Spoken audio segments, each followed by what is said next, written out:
రైతు సోదరులకు నమస్కారం అండి. మన దేశం మన రైతు అనే యూట్యూబ్ ఛానల్ నుంచి దీన్ని నిర్వహిస్తుంది మణికంఠ ఫర్టిలైజర్స్ జొన్నలగడ్డ వేణు. మనం అవుతు రంగారెడ్డి గారి పొలంలో ఉన్నాము. కాటన్ గత 3 సంవత్సరాల నుంచి మన దగ్గరే మందులు వాడటం జరుగుతుంది. మొదటి దశ నుంచి కూడా పత్తి ఎలా పండుతుంది, పుచ్చు లేకుండా ఎలా తీయగలుగుతున్నాం అనేది రైతు వారీగా మంచి అనుభవం ఉన్న రైతులతో మనం మాట్లాడుతున్నాం. ఇవాళ మన దగ్గర మందులు వాడటం వల్ల కలిగే ఉపయోగాలు ఏందో కూడా రైతు వారీగా చెప్తారు. కొంచెం దాన్ని మనం శ్రద్ధగా ఆలకిద్దాం. దీన్ని రైతు వారీగా చేరే ప్రయత్నం ఒకటి చేద్దాము.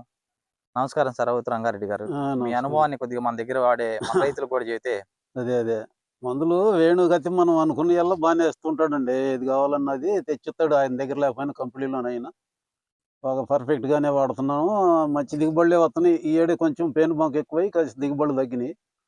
తుఫాన్ ఎఫెక్ట్ వల్ల ఈ సంవత్సరం కొంచెం పైర్లు దిగుబడి దెబ్బతిన్నాయి. తగ్గింది. మాగాళ్ళు కూడా బానే వచ్చినాయి దిగుబడులు. 34 కాడికించి 35. మాగాళ్ళకి కూడా మందులు వాడుతున్నాం. అది దోమ మందు అది ఇస్తాడు మంచిగానే.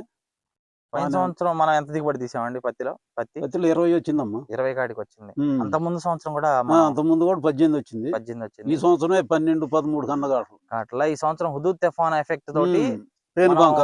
పేను బంక నెక్స్ట్ స్టెప్ పేను బంక ఎఫెక్ట్ పడింది. హ్మ్.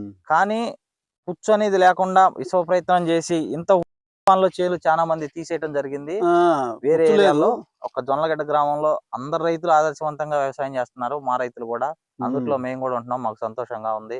అందుట్లోనూ రంగారెడ్డి గారి చేలో ఎప్పుడు ఏదన్నా తేడా వచ్చినా వచ్చి చూడమంటారు. ఫీల్డ్కి వస్తాం, చూస్తాం చక్కగా. రైతు ముందడుగు వేస్తా ఉంటే రైతుతో పాటు మేము కూడా ముందడుగు వేయడానికి చాలా ఆనందంగా ఉంది మాకు. జై హింద్.